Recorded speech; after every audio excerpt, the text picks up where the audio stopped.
Hey, I'm Adam. And I'm Brian. Of Everyone Has a Podcast, and you're listening to Pop Goes Your World.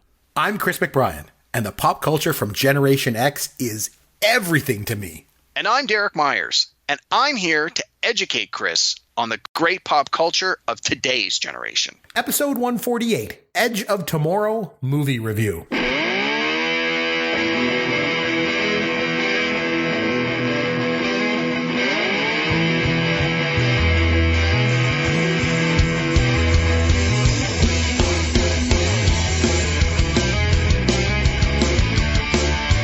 I'm Chris McBrien, along with Derek Myers, and this is Pop Goes Your World, the pop culture podcast for the generations. Derek's on Twitter at Amaron_DM, and you'll find me on Twitter at CMcBrien, and popgoesyourworld.com is our website with all of our contact information. Derek, what's going on in the world of pop culture for you this week, my friend? Hey, Chris. Well, we were unable to record a new episode last week. Yes. So, thankfully we were able to pop up a best of. We did. Which has some of our trivia segments from older episodes, which I had a lot of fun re-listening to this week. Yep. Summer vacation and all, summer vacation. Sorry, what's that? Summer vacation, is on right now, and it's been hard for us to do a show every week, but we're back in there. Yeah. And it gave me a little bit of extra time to absorb some pop culture.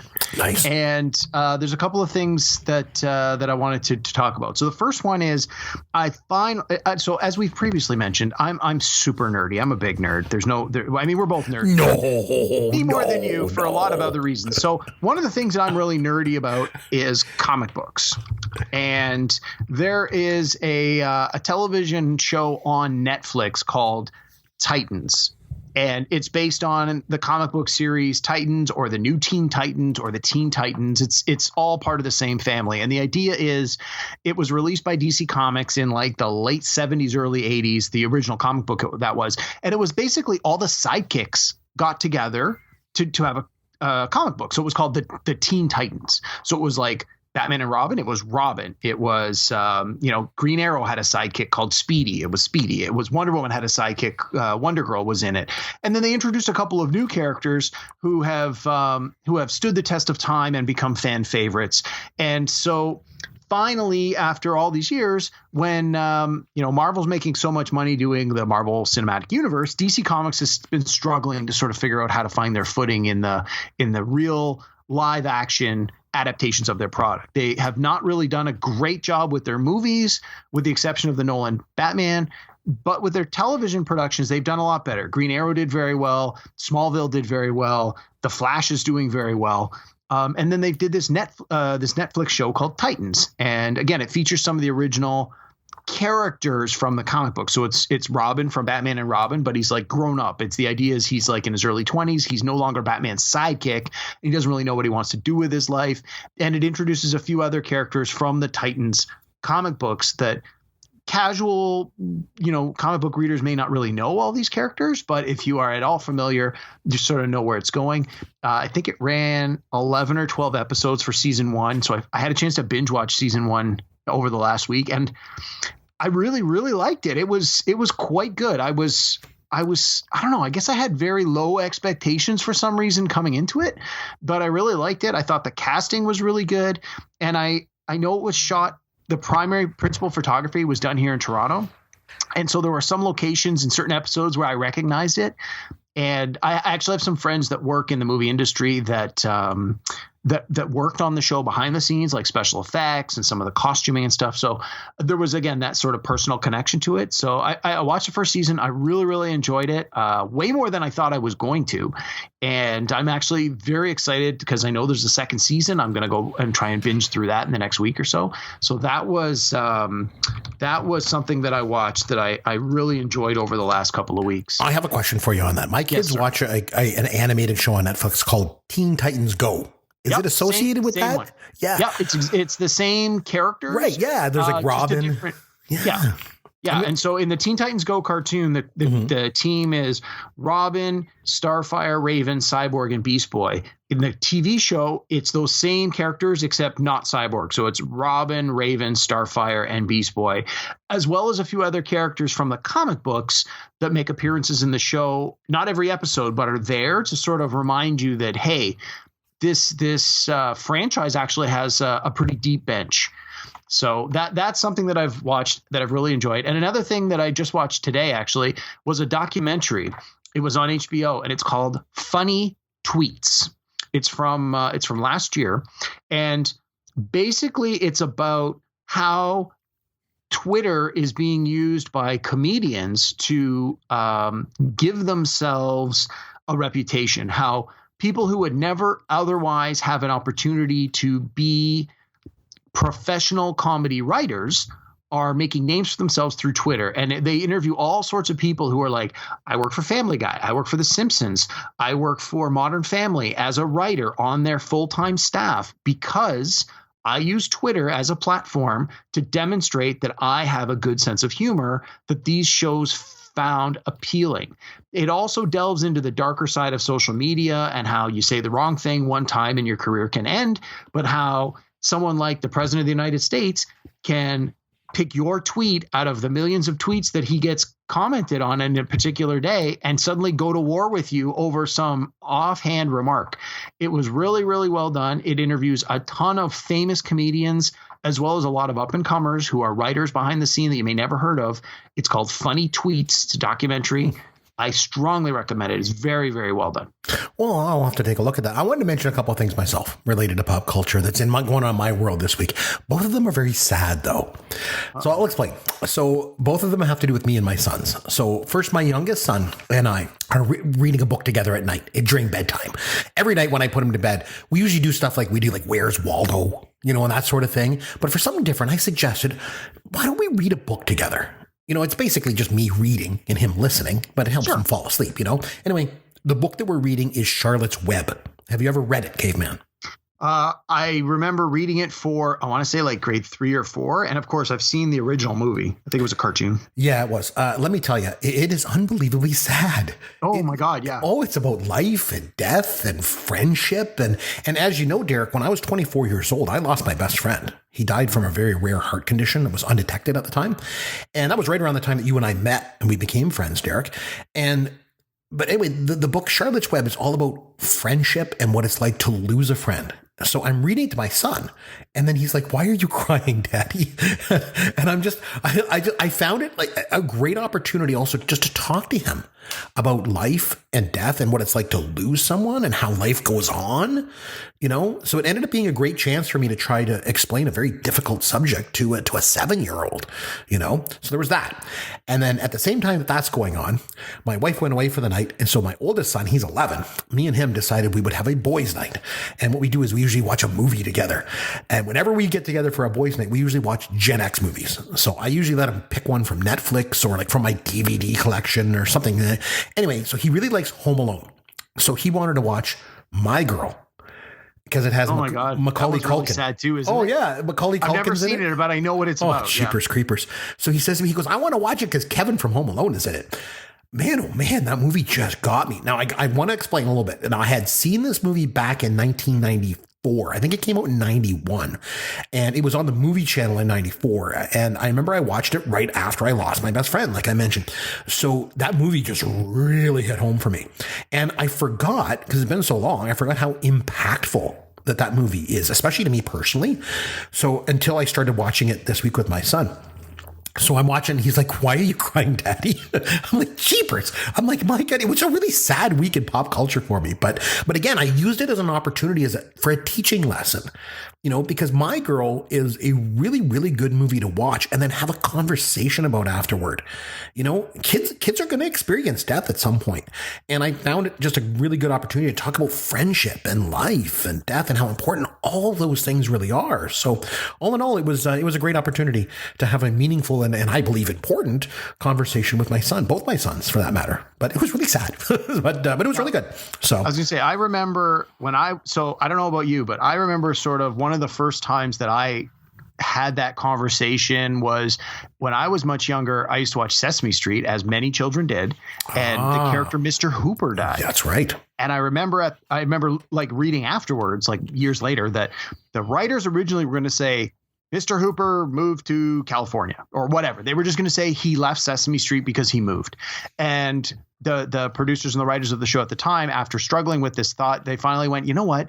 Let's actually just write the reality into the show that Mr. Hooper was an older man and he died, and then explain through the course of the show to young children basically the conversation you were just talking about, the ideas of life and death and what that entails. And yeah, it may be a difficult topic for some kids to understand, and it may, kids may cry when they understand or they learn about it. But I can remember that being sort of one of the first times as a youngster that I had sort of quote unquote had that conversation. Obviously, I didn't speak to the television, but I remember after the episodes were on, my parents talked to me about it because they had also read or seen or whatever. It had been publicized, through media that this was going to happen. So I think a lot of parents were ready to have that kind of conversation with their children. So I don't know, Chris, do you remember when you were little, sort of when was a similar kind of situation? Do you remember when were you first? I remember that episode with Sesame Street, because I remember there was like Maria and Paul and Gordon, and they were all on talking, and they were all sad, and they were expressing how they were sad,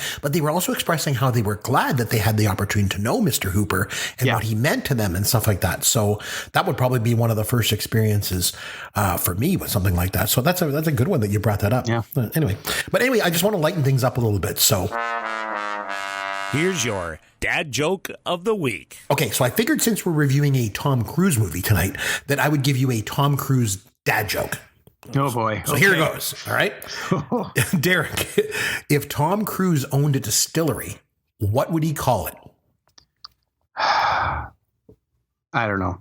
I have no idea. Whiskey Business. Oh my God. See, I enjoy a beverage called Cruisin' Rum. So that's what I was going to say. You call it Cruisin' Rum. But I was like, I knew that wasn't where you were going with that. But your answer was better. Oh, yeah. Thank you. It was a bad dad joke. But listen, that one wasn't as bad as the one I was going to tell you. So I'll tell it to you, too.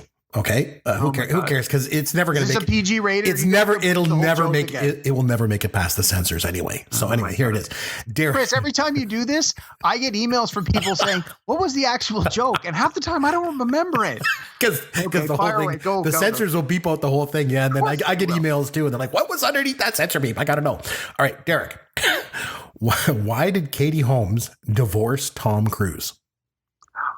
I don't even want to know the punchline to this. I don't know, Chris. Because she found out that he'd been in a oh my God. That's terrible. Oh my God. Woo. Remo Williams, The Adventure Begins. I'm glad it's called The Adventure Begins. We're clearly going to get more adventures. It was an optimistically titled movie. It's perfect if you are an 11-year-old boy. With a big old healthy dose of nostalgia. Oh, rescue me, male hero. I'm endangered. Oh, this is just like The Matrix, only shitty. I felt bad for all the people that were attached to this movie. I'm 50. And I sure hope I don't look anything like Wilford Brimley in Cocoon. Oh my God, I got 90 more minutes of this. Okay, so this week it was over to you, and you picked a movie from 2014, as you are wont to do, and you picked a movie from the millennial generation. It's Edge of Tomorrow. I have to be perfectly honest. When you nominated this film at the end of our last show, I'd never even heard of it before. I had no idea this movie even existed until I watched it for this episode. So the movie's from 2014, like I said. It's right in your wheelhouse. About 25 years past the point when I stopped watching movies, so it should make for some interesting talk for us this week. Movie stars Tom Cruise and Emily Blunt. It features performances by Bill Paxton and Brendan Gleeson. The movie cost $178 million to make, but it only grossed $100 million at the domestic U.S. box office. So that was good for 31st place that year. It was beaten out by such luminaries as Lucy, Lone Survivor, and Divergent. Also a bunch of movies I'd never heard of in my life. But anyway, you felt this movie was important to have me watch and then come on the show here and discuss. So without getting into too much of a deep dive on the movie, because we're going to get into that as we always do, but maybe you can give us a little bit of a quick idea why you picked this movie and why you felt that I needed to watch it. So Derek, take it away, my friend. Okay. So there's a number of reasons I wanted you to watch this. None of them are deep or philosophical. But first of all, I think it's fair to say science fiction, when done right, is one of my absolute favorite genres. if not my number one, it is definitely in like my 1 or 2 or 3. And so anytime I could find a sci-fi movie with an interesting premise that has a decent budget and has decent special effects and just doesn't seem too over the top, you already have my money. I see it's 30 seconds of a trailer and I'm like, that's it, I'm in. And then I hope for the best. And I did feel that this movie checked a lot of those boxes from that sci-fi point of view. The fact that you have some major Hollywood stars in this, I mean, like Tom Cruise arguably is one of the biggest movie stars on the planet. So you know that if he's in it, there's a very strong likelihood this movie's going to be decent because he only has a few stinkers on his IMDb. But he does have a few, so you always have to be a little leery. A Few Good of that. Men wasn't one of the stinkers. No. But I mean, Emily Blunt is an up and coming star. She's been in a lot of great stuff as well. And this is one of those movies where you have a strong female lead in a sci-fi action movie. So that, more and more that is a real plus for me. You have Bill Paxton, who, we talked about previously on one of our podcasts when we did the Alien sequel. And again, there's a lot of people in this where you sort of go, oh yeah, I know who that is. Oh, I've seen that guy, or oh, I know her, that kind of thing. So again, it's starting to check a lot of the right boxes. As we'll discuss, this movie also to a limited degree deals with time travel and sort of that kind of genre, which is again a subgenre of the sci-fi genre that I love. So it's already checking a lot of the boxes for me. And it's just, in my mind, a great action movie. It's got some great action sequences. It's got some great special effects and shoot 'em up kind of things. But it's not just like a Michael Bay Armageddon type, let's blow everything up and see how big the explosion can be. The special effects really add to the storytelling, in my opinion. So I wanted you to watch this one because the last time I nominated a movie was Pleasantville. And it had a lot of really deep meaning. And there was a lot of subtext and there was a lot of metaphor and there was a lot of, message coming out of that movie. And I thought, you know what? I want something that's a little more just shoot 'em up, have a good time, watch Tom Cruise save the world kind of movie. And I was fairly confident you hadn't seen this. I was fairly confident you probably never heard of this. So I was really hoping that some of the twists and turns that present themselves in the movie would actually be twists and turns for you. Because one of the things, like we did Memento on a previous podcast, and if you knew going into that the story is told in reverse, it sort of loses something. So I was kind of hoping with this one, which we'll get into, there's a lot of things that are repeated. And if you didn't necessarily know that coming in, I think there's a lot of oomph factor the first time you realize, oh, okay, I see where this is going.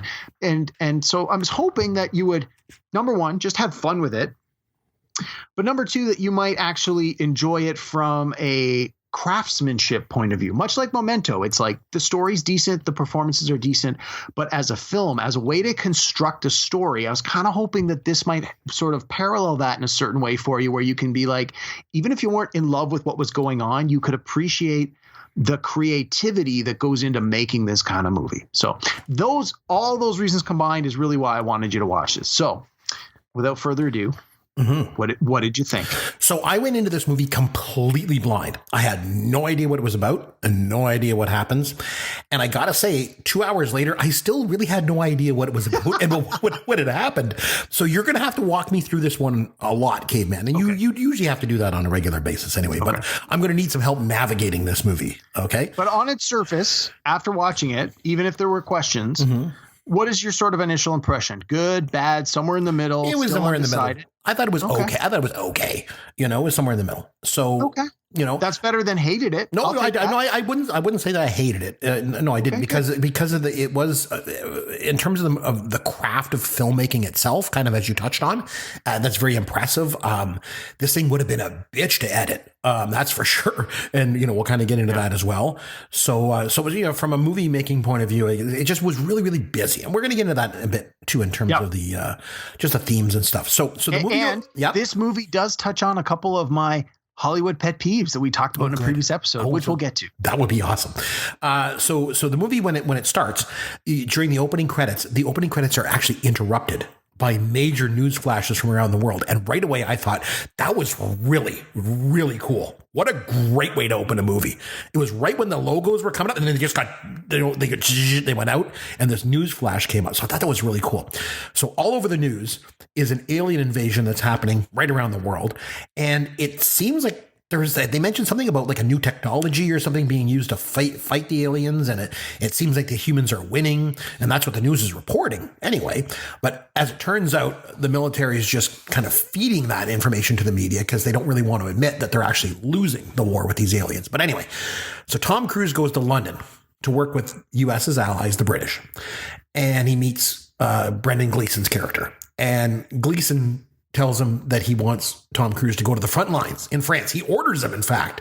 He's got to go there and fight on the front lines. And Cruise, of course, refuses. And he even at first he doesn't say he's got to go to fight, because if they establish right away in the first 2 or 3 minutes, Tom Cruise is a PR person. And he even says very early in the movie, I owned a marketing firm, and when this war happened, I was part of the ROTC reserve, and I got called into duty, and they said, hey, you're a marketing guy? We are going to put you in PR. And you see him on television selling the propaganda of this is how we're doing, and we're doing amazing. We have this new technology, rah, rah, rah. And originally, Brendan Gleeson tells him, I want you as a reporter to go to the front lines and report what you see. Right. And it's not until Tom Cruise basically says, I'm not having any of that he finds himself in a position where he's not a reporter anymore. Now he's got to be a soldier. Right. And so he sends him out either way to go to the front lines. And then he meets Bill Paxton, the late, great Bill Paxton, by the way. Yes. That's when he was really good in this. Oh, he was pretty good in this. He comes into the movie, he takes Cruise and to have him join him on the front lines. And one thing I want to mention. So Derek, when Bill Paxton first comes on screen, I noticed something and I have a question. The U.S. flag on his sleeve is backward. So yes. What I mean is the stars are on the upper right of the flag rather than the upper left. And this made me think, my wife and I have been watching Orange is the New Black on Netflix, and the corrections officers in that show wear uniforms that also have the backward U.S. flag. Do you have any idea what is up with that? Americans seem pretty they seem pretty picky about their flag. So it seems odd to me that they would have it backward on any type of military or police uniforms in any way. But what is it? That is the absolute 100% correct standard. So the idea is that the American flag should always be heading forward into battle. So think of when you've got an American flag on a flagpole, the stars and stripe, the stars are most adjacent to the pole. Now, if you are running forward carrying that pole and the flag is flapping in the wind behind you, depending on which side of that flag you are looking at, one way it'll look forward, one way it'll look backward. But in either case, the part with the stars will always be more towards the front.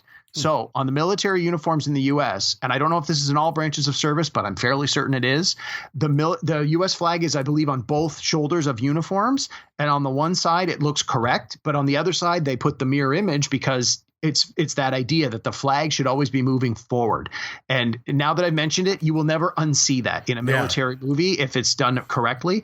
Again, I'm like 99.9% certain that's the rationale behind it. I've noticed this on many movies before, and I remember looking it up more than once, but I'm quite confident that is the rationale behind it. And it is 100% accurate that when it's on the one sleeve, it is going to look backwards. And that's the idea behind why. And it's a long-standing tradition in the U.S. military. Very cool. All right. Well, thanks. There was an odd piece of dialogue when they met, too, because Cruise says to him, "You're an American."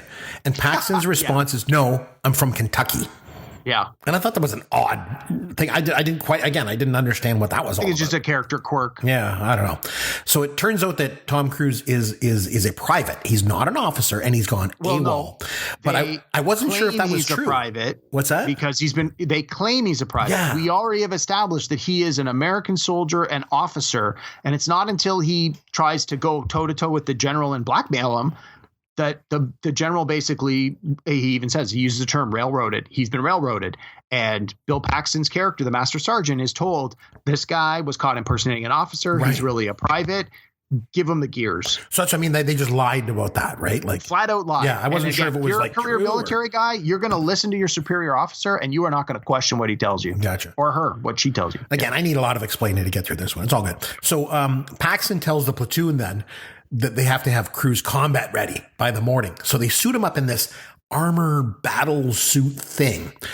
And I like what they all get in it. And then I like how all the soldiers are geared up in these get-ups, and they're all like marching along, and Tom Cruise just tries to walk away from the platoon as they're marching. He doesn't get very far, but he just tries to take off, right? Yeah. And then that's when you hear someone say, we lost Germany and we lost France. So you know the war's not going as well with the aliens as the military would like you to think that it is, right? And then they all... Well, but they show you again in that montage at the beginning with the news reports. Yep. You see that the alien meteorite that started the whole thing, I think it said it crash landed somewhere in Germany, and then you see a map where it expands through Europe the parts of influence that the aliens have got, and it's like a red blotch spreading across the map, and they sort of show you that it's large swaths of Europe with basically just the coastline not being compromised. Oh, that's right. Yeah, they didn't quite get to the coast because they take them and they drop them out of this plane. And then Cruise lands with all the other soldiers on the beach. And the scene that ensues is basically the Normandy invasion on D-Day, only with high tech and aliens instead of Nazis.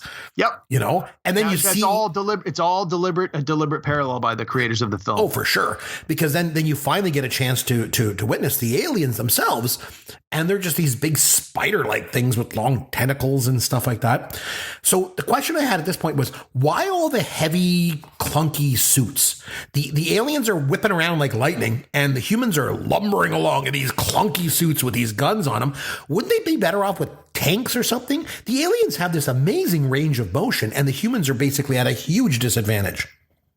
Well, I think as they've sort of established, or they try to establish through the course of the movie, is that the suits basically, if a soldier is capable, the suit will enhance their speed, their strength, their firepower. You've got all these guns attached to it. It can do, different kinds of weaponry. And through the course of the movie, you start to see different soldiers using different technology with it. At one point, you see Tom Cruise like running super fast to push another guy out of harm's way. So again, I think it's just a stylistic choice of the storyteller to be like, because they do also use a catchphrase where they say something like, even an inexperienced soldier, when put in one of these suits, within like a day can be combat ready, which we learn very quickly with Tom Cruise's character. That's not so much the case. Right. But that's how they're selling it. And I think Tom Cruise even mentioned something like that at one point where he before he gets shanghaied by the general, he says something like, I've been recruiting hundreds of thousands of soldiers to come and fight in your war. And it, from the propaganda that you see at the beginning, it's like, we have these suits and they're amazing. And look, here's the hero of Verdun. She was in the suit for one day and she won the war for us, kind of thing, which we learn is not quite entirely true down the road. But at the time, those characters believe that to be true. So in the middle of all this fighting on the beach, Tom Cruise comes face to face with this blue alien and he shoots it and he gets its blood all in his face and it melts his skin away and he dies. I was like, what the hell? And well, he's already got a wound. They established that he's been shot in the belly or something. Right. And then he wakes up and he's back on the tarmac starting his day all over again. Bill Paxton meets him and they go to the barracks and the platoon gets disciplined for gambling and all that. So I realized, okay, it's a time loop. So it's just like, it's like Groundhog Day. But instead of waking up to Sonny and Cher every morning, you wake up on Juno Beach with aliens instead of Nazis, right? Yes. So this is going on. That's exactly. Yeah. Yep. So the day just keeps repeating and he tries to warn them. And like you mentioned, he's a PR guy that was able to convince basically millions of people to come and join the army. So he tries to use those PR skills to convince the platoon that he knows their fate. But it doesn't work. They just duct tape his mouth and they take him right back into battle again. And he dies and it starts all over again, right? And they just keep going back to Normandy and shooting at these bug things with the machine guns. So it's basically Groundhog Day meets Starship Troopers. That's what I was thinking at this point. That's exactly the description that I read on one of the reviews. They said that was pretty much like the elevator pitch of how do you sell this movie is it's Groundhog Day meets Starship Troopers. It's exactly it right on the nose. Very cool. So, then that got me thinking when I was thinking this. So Gen X movies tend to have lower level concepts in them. And millennial films tend to have higher level concepts. So for example, like a millennial movie, they reset the day in order to conquer aliens through a time loop, as the dominant life form on the planet trying to outwit the extraterrestrials. A Gen X movie would be Bill Murray and Harold Ramis join the army. You know what I mean? Like it's just such a different concept. So that's what I found when I was watching this.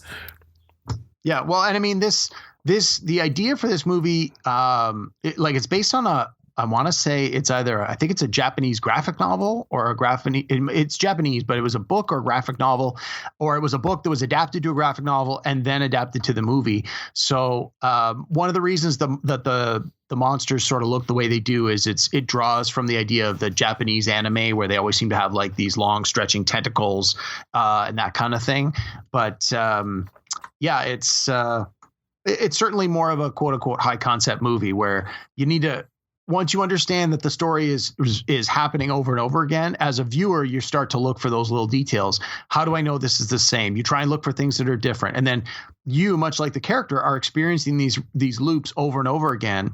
And you had talked about editing earlier.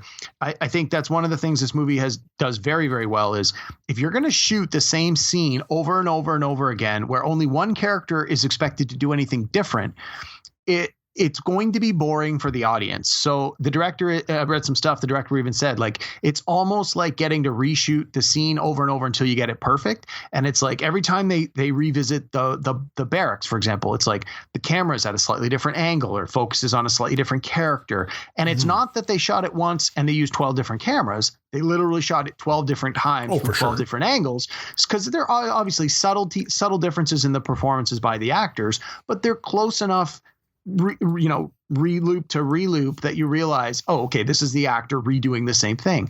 And it's interesting. I mean, you've seen this, as we've talked about before. Groundhog Day obviously had this same challenge.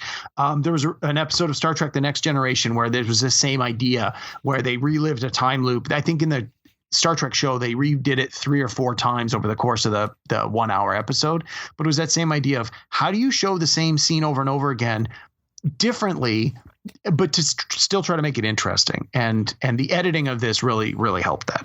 Well, basically every day ends with him dying and then starting over again. And I thought it was funny. One time he even just gets hit by a truck. He's walking, bang, like, oh, starts over. And then he keeps running into Emily Blunt on the battlefield. And then one time she realizes that he's in a time loop, and because she says, come and find me when you wake up. Yes. Right. And then he starts that day. He hides the card game so the platoon doesn't get caught. And you realize his action changes the course of events. So he has some influence. It's not just all blind fate. Right. And which is funny because that's exactly what the Master Sergeant, played by Bill Paxton, says, where he talks about, like, there's no such thing as luck and our fate is not predetermined. It's like he has this whole speech that is very much in your face about the whole concept of the movie. So it's interesting when characters talk about luck versus fate versus you make your own decisions versus your decisions are made for you. This is one of the things I always find fascinating about time travel stories is how they handle this particular idea. I thought it was interesting too that, he keeps dying and stuff. After he's talked to Emily Blunt, he needs to go and see her, right? So he tries to escape by rolling underneath the truck and he just gets squished. And then so he has to keep trying it day after day until he gets the timing just right. And that's the day that he gets through, right? And then of course, he meets her, and then she believes him because I think she used to be trapped in the time loop, so she gets it. But anyway, so she wants him to help her locate and kill, I believe it was called the Omega. Yes. Right? But she has to train him to be combat ready. So we get this whole montage of him training, and he does it over and over because he just keeps dying during training until one day he only breaks his back. So then she shoots him. And that's when you realize he has to die or the day doesn't reset, right? Right. And then, they again, any good sci-fi movie, especially any good time travel movie, has to establish the rules. They either spell out the rules of how this is going to work, or they say right at the beginning, to hell with the rules, we're going to do whatever we want. And you do one of those two things. And this movie, I felt, did a pretty good job, although it was a little complex, of explaining the rules, where they basically said, number one, you have to die to reset and wake up yesterday. And number two, if you ever get a blood transfusion, you're going to lose your power because the power is in the blood that you absorbed when that first time you died, the monster blew up in your face and it's bloody acid stuff sort of absorbed and burned into you. So, again, they've established the rules.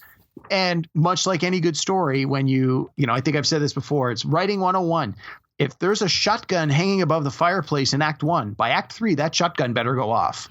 And so very much the same idea with this kind of movie. They establish the rules because clearly it's going to be important down the road. And it eventually is. Yeah, these trippy sci-fi movies, though, they have some odd rules. I will say that. But I thought it was interesting you mentioned the transferring of the blood, because Cruise at one point says to her, he says, maybe if I transferred my blood to you. And she's like, nope, tried that. He's like, well, maybe if I transferred myself to you in some other way. She's like, no, I tried that too, like lots of times. So it's played for humor. But here's the part I don't understand when you mention the rules. So he relives the day every day, but she doesn't. So how does she know that she has had sex with him over and over again? Because no, not with him. She doesn't say with him.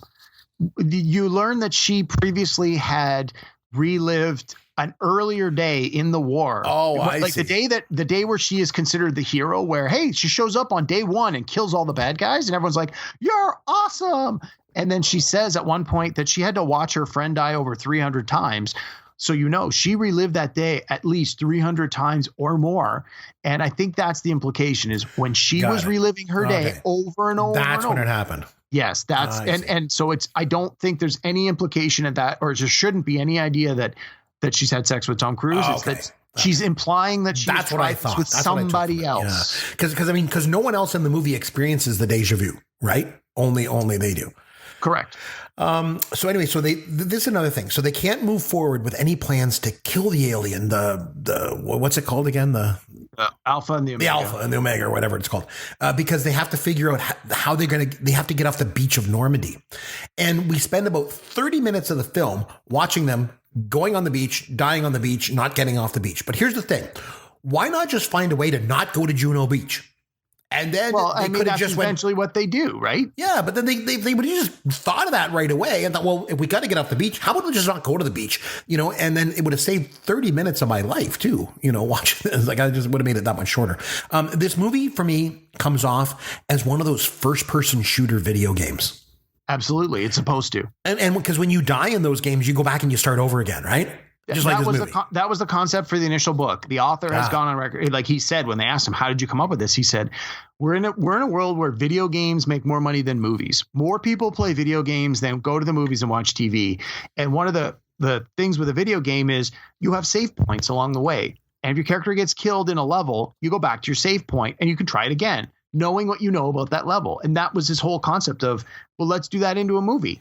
You've got to storm the beach. Okay, well, there's monsters there and they're going to ambush you and they're going to be at this point and that point. Well, you're going to reset back to that X point and do it over and over again. So I'm glad that you felt that way, because I think that was the whole point of what the original writer was trying to get across, is you can take the video game medium and borrow ideas on how that medium works and turn it into a pretty damn good movie. Mm-hmm. I recognized it looking like a video game, but I wouldn't really know all the other stuff you mentioned because I don't play any of those first-person shooter games. I never have. Wait, you don't respawn in Pong when you lose a level? No. You should know. No? For my birthday last year, a friend of mine got me one of those retro video game units. It's got games on it like Dig Dug and Burger Time and Galgat. Now those were video games, my friend.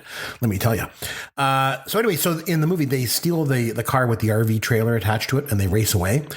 And they run out of gas and they start walking through this field. And I'm thinking, why is he still in the clunky armor suit and she isn't? And then as soon as I'm thinking that, and I make a note of it, his suit runs out of battery power. So he just takes it off anyway. Yeah. So I don't know, just lots of weird things were happening. I didn't get. So anyway, they find a cabin and there's a helicopter, but he won't get into it. And she thinks it's because he's scared to fly. But it turns out that he's relived the day so many times. He knows that this is the point where she dies. Right? So this is where I'm confused. I need help again. So she can die over and over again on Juno Beach with the alien Nazis, but she can't die here? Well, so his whole idea was if he can get to this Omega and destroy it, there won't be a reset. So he needs to make sure that she goes all the way to the end with him and lives. Otherwise, she will be dead permanently. And he's come to like her, right? She's been training him over and over. He's become good friends with her. Even though in her mind, she's only known him for a day. He's now known her for, if you think it doesn't explicitly say how many times he's respawned. But you've got to assume it's a few hundred given his competency level as a soldier. So you think he's met her and spent every day with her for what is effectively a year, 300 or more days. So he's become friends with her. He likes her. And he doesn't want to see her dead. He feels that she's a good soldier. And obviously we've already established that the world thinks she's a great hero based on her previous success. So he doesn't want her to die. So that's sort of the point he's making is I can go on by myself whenever I want. But if you're going to die along the way, I'm not interested in having that victory. I need a victory where you and I both live. Again, these loopy, time-bending movies have some very odd rules, I tell you. That's right. So anyway, so he takes the helicopter alone, and he goes to where the head alien is, but it turns out it's a trap. So they go to Gleason's character to convince him to give him parts they need for the scientist guy to make some kind of contraption or something to blow up the alien or something like that. And then Tom Cruise has a vision that the head alien is under the Louvre in Paris. So now I'm thinking it's basically Groundhog Day meets Starship Troopers meets the Da Vinci Code. Yeah. Yeah, I was hoping when they got to the Louvre they'd meet like Tom Hanks with a really bad haircut or something. I don't know. But anyway, so the army, I think at this point the army captured Tom Cruise and they give him a blood transfusion. Yeah. So as you had suggested, once Tom Cruise finally takes the helicopter and goes to Germany by himself to do what is essentially a scouting mission. And you figure he's already established he doesn't want to live a real full day without Emily Blunt's character. So my expectation anyway was he's going to go, he's going to verify that this thing is there, and then he's going to blow his brains out so that he has another day to potentially come back and relive it. But when he gets there, the device isn't there, and he realizes, oh my God, the vision is a trap. And the monsters don't initially kill him when he shows up because, again, by now the monsters have realized this guy can sort of duplicate their time looping power, and they don't want him to be able to do that. It's not clear whether or not the monsters themselves have this same power anymore, or whether Tom Cruise's character has stolen it from them, or whether he now shares this same power. That's sort of a little vague, but they don't immediately kill him when they certainly have that opportunity to do so. But he eventually does kill himself, wake up again, and then realize, okay, our plan that we've been doing for hundreds of days now is not going to work because our objective has changed. And that device they pull out of the safe that the general has is a device that the scientist has told them, oh, well, I made this device and it's supposed to jam it into the bad guy. And once it interacts with their blood, we'll be able to see what they see. And he's like, well, I already have their blood in me, so I just need the device. And when he does that and he sees the Louvre, that is sort of the last day of the reset, because at the end of that sequence, they get in a car crash. He's bleeding out. He's got a wound in his leg. Emily Blunt's character is unconscious. She got hit with the airbag when the car crashed.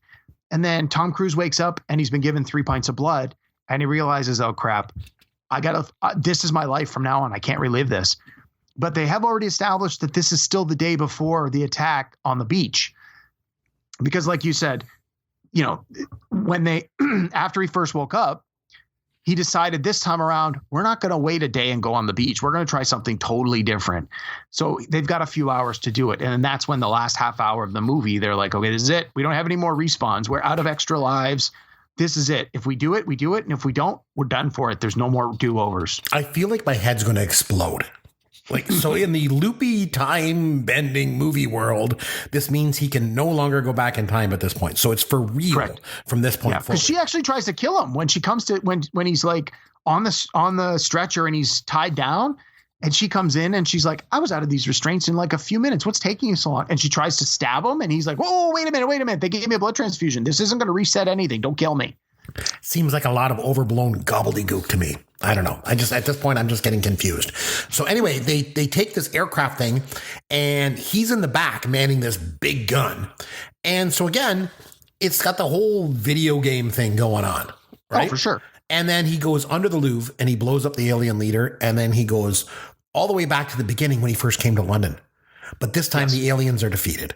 And here's the thing I don't understand. Then he goes to see Emily Blunt's character and the movie just ends.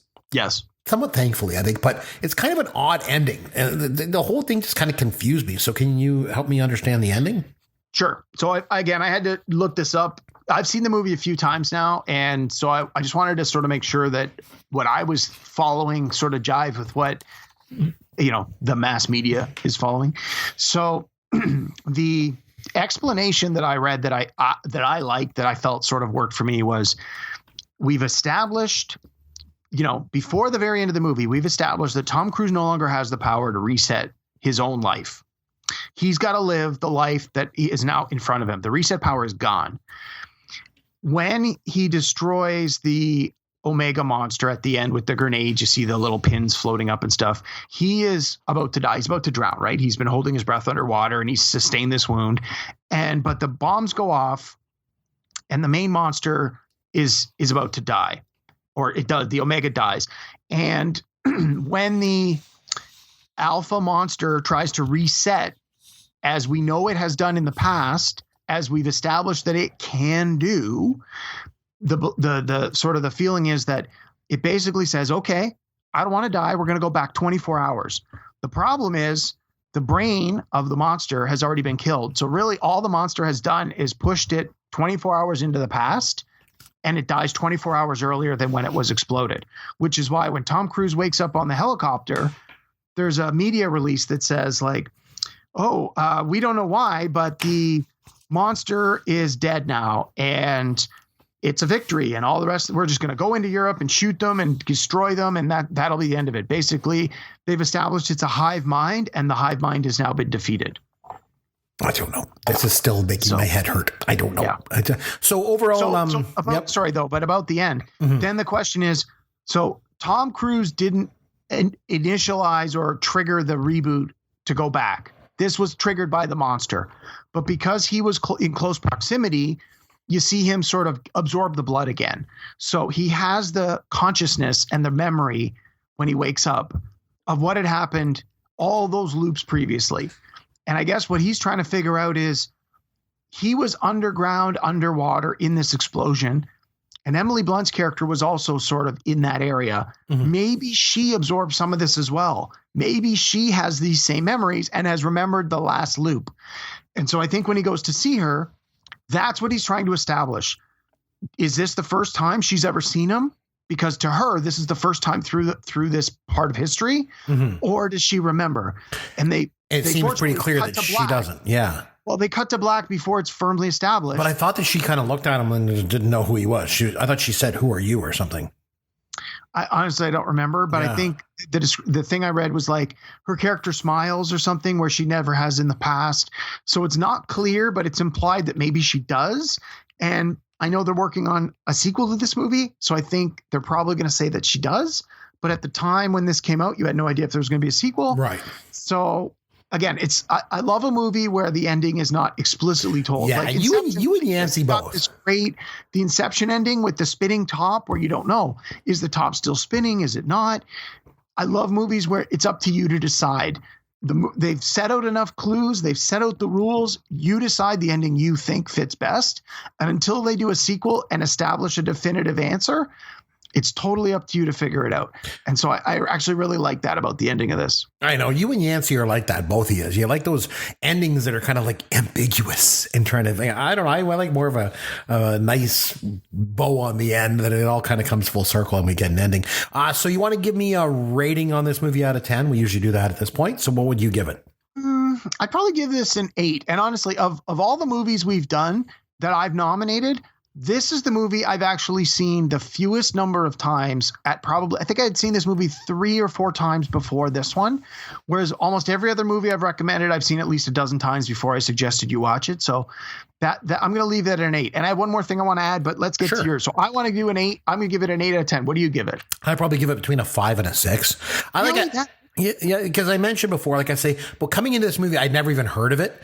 And coming out of this movie, I could care less if I ever did hear of it. So, I mean, it didn't really impact me either way. So it was just kind of mediocre. 2 things I want to bring up. The first one is about the pet peeves that I said earlier. One of my pet peeves in movies is the idea that people don't wear hats.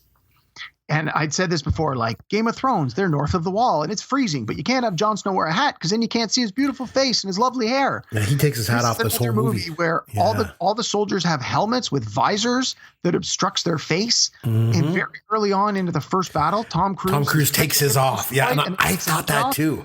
Every time after that, the guy even asked him, because you don't want a helmet? And he goes, nah, it just gets in the way. Oh, I'm a movie star. Of his beautiful face. You can't block that. That's the moneymaker. Jeez. So again, that's one of my big pet peeves. The Yeah, other thing I want to that's a good mention is the movie is called Edge of Tomorrow. Mm-hmm. And when it came out in theaters, as you've established, it did okay, but it didn't do gangbusters. No. I mean, I think it did 370 million worldwide, 100 million domestic. So, Right. I mean, It lost made money domestically, yeah. but it didn't make ridiculous money.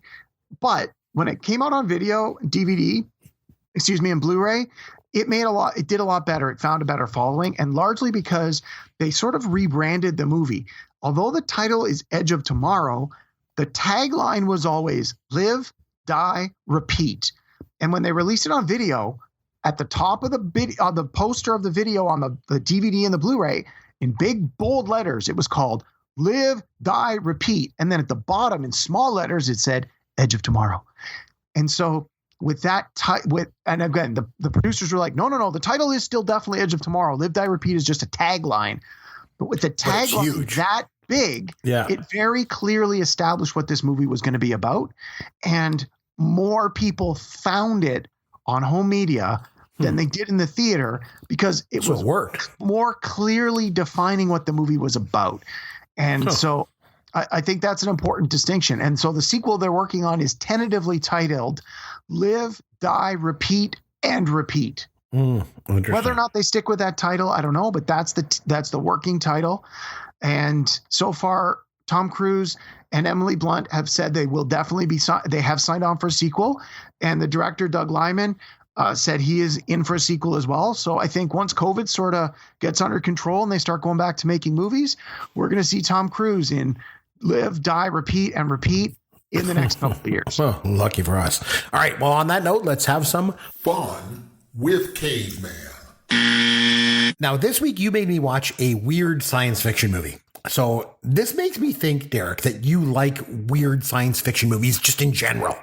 So therefore, you should have no trouble whatsoever naming the following 6 science fiction movies. Okay.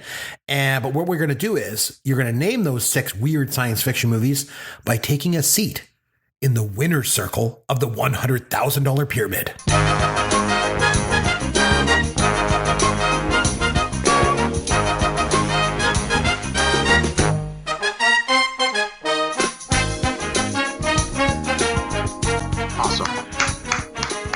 Okay, now to get to the top of the pyramid, you need to name 6 science fiction movies, but the common thread here is that they all have a weird premise. Okay? The only clues that I can give you are members of the cast or the director. Okay? If I give you the director, I'll mention it's a director. Okay? So you got it? So I give you the cast members and or the director, and you name the weird science fiction movie. You ready? Okay, give me a second. Let me just pump myself up here. Strap yourself in. Okay, yeah. No hands. Go. Marcus Chong, Matt Doran, Joe Pantoliano, Gloria Foster. The Matrix. Yes. Tom Hardy, Cillian Murphy, Tom Berenger. Inception. Yes. Douglas Rain, Robert Beatty, Daniel Richter, William Sylvester, Gary Lockwood, Keir Dullea. I don't know. Pass. Stanley Kubrick was the director. Keir Dullea. I have no idea. Pass. Pass. Kay Hawtrey, Lynn Gorman, Leslie Carlson, Peter Dvorsky, Debbie Harry, James Woods. Debbie Harry from Blondie? Videodrome. Yes. Maggie McComey, Don Pedro Colley, Donald Pleasance, Robert Duvall. George Lucas was the director. THX 1138. Yes. Drew Barrymore, John Larroquette, George Gaines, Bob Balaban, Blair Brown, Firestarter? William Hurt, Blair Brown. Wow. I don't know. Pass. We'll go back to the one other I one. missed. Keir Dullea, Stanley Kubrick, director. Keir Dullea. Oh, man, we ran out of time. Oh, jeez, you missed. I thought you would get all 6 of them. I didn't know who any of those people were. So the Keir Dullea movie with Stanley Kubrick as the director was 2001: A Space Odyssey. Oh, geez. Before my, I mean, I've seen it, but it's before my time. Yeah, and the one with Blair Brown and William Hurt was Altered States. Never heard Altered of it. States. Oh, Never. God. 1980. Oh, jeez. I was just talking to somebody last week at the trailer about that. They mentioned, oh, there's this weird movie I saw with, blah, blah, blah. And I said, oh, yeah. They said it's called Altered States. I'm like, oh, yeah, that's with Blair Brown and William Hurt and Bob Balaban. She's like, how do you know so much about movies? Oh, well, that's kind of what I do. Hey, And- Chris, one Yeah. thing that I forgot to mention when we were talking about the movie earlier. For sure, of course. So yeah. we compared it to Groundhog Day. Mhm. The idea of this repeating the day over and over again. I want to say, and I know I mentioned this on the podcast before, but there's a book that I read. The book came out in 1987. It's called Replay. And the author his name is Ken Grimwood. And it's this similar idea, except instead of just reliving a day, you relive your entire adult lifetime. Oh, geez. And the book, it's only about 350 pages. And like the first 100 pages, the character lives his full life. And then the next like 50 pages, he relives his adult life again, sort of going, oh my God, like, because again, he doesn't really understand what's going on.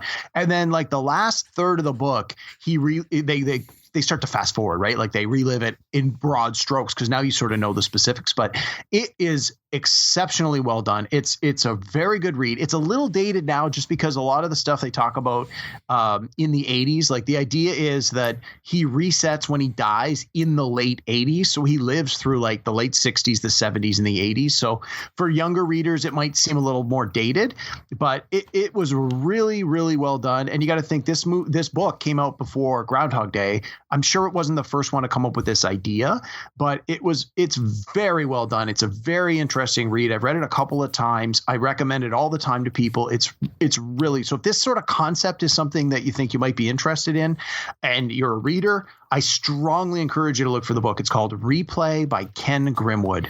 All right. Well, we'll take a look at that. By the way, your pyramid, you got 50, 150, 200. You got $400. So not bad. Your check's in the mail. Okay, good. All right. So next week we're going to come back with a top 5 list. So we'll come up with a topic for that for next week. That's for sure.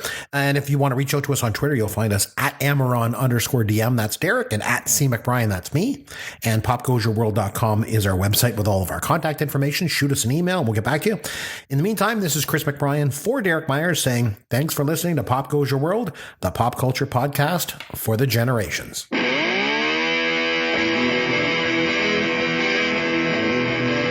Thanks for listening to Pop Goes Your World.